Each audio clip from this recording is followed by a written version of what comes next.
Bismillahirrahmanirrahim. Assalamualaikum warahmatullahi wabarakatuh. Perkenalkan, nama saya Rian Rahman.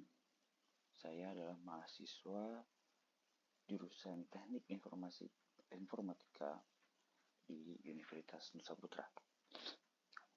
Pada mata kuliah Sistem Paralel dan Terdistribusi, kami mendapatkan tugas untuk memberikan atau membuat paparan tentang arsitektur terdistribusi.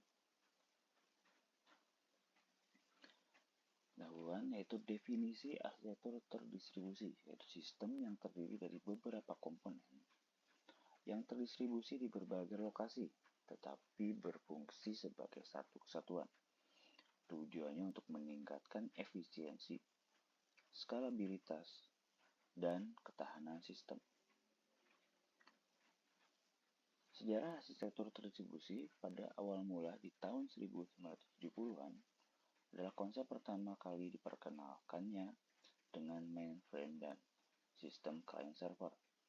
Pada tahun 80 dan 90-an, munculnya teknologi jaringan yang lebih baik dan protokol standar seperti TCP/IP. Kemudian di tahun 2000-an, pertumbuhan internet, cloud computing, dan munculnya arsitektur berbasis microservice membuat arsitektur terdistribusi semakin luas.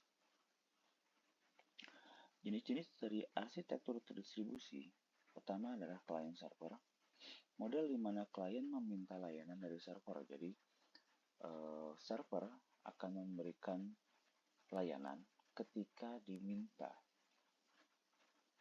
Ketika klien tidak meminta apapun, maka server tidak akan memberikan apapun. Kemudian ada lagi peer-to-peer atau P2P. Setiap node bertindak sebagai klien dan server, artinya tidak membutuhkan terminal khusus sebagai server. Kemudian ada service oriented arsitektur, yaitu mengorganisir aplikasi sebagai kumpulan layanan yang saling terhubung. Ada juga microservice, pendekatan modern yang memecah aplikasi menjadi layanan-layanan kecil dan independen. Apa sih keuntungan dari arsitektur terdistribusi? Pertama adalah skalabilitas. Mudah untuk menambah kapasitas sistem dengan menambah lebih banyak node. Keandalan, jika satu komponen gagal, sistem tetap berjalan karena tidak berada dalam satu titik. Fleksibilitas, kemampuan untuk menggunakan berbagai teknologi dan bahasa pemrograman. Jadi ketika untuk operating system Windows dan Linux ataupun yang lain, macOS, itu tetap bisa saling berkomunikasi. Tantangan yang dihadapi, apa sih tantangan yang akan dihadapi oleh arsitektur ini?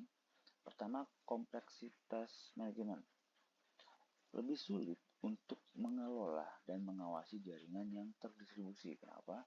Karena begitu luasnya areanya, titiknya tidak dalam satu titik, lebih dari 2-3, sehingga akan lebih sulit dalam mengawasi dan mengelola jaringan tersebut. Nah, dari tingkat keamanan, lebih banyak titik akses itu akan meningkatkan risiko keamanan.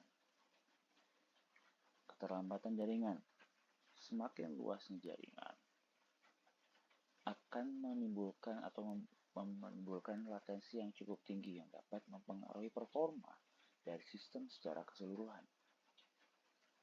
Kesimpulannya, arsitektur terdistribusi adalah fondasi penting bagi banyak aplikasi modern. Perkembangannya berlanjut dengan kemampuan teknologi yang muncul. Dengan pemahaman yang baik, tantangan yang ada dapat dikelola untuk memaksimalkan manfaat arsitektur ini. Terima kasih. Baik, sekian dari saya. Kurang lebihnya saya mohon maaf. Assalamualaikum warahmatullahi wabarakatuh.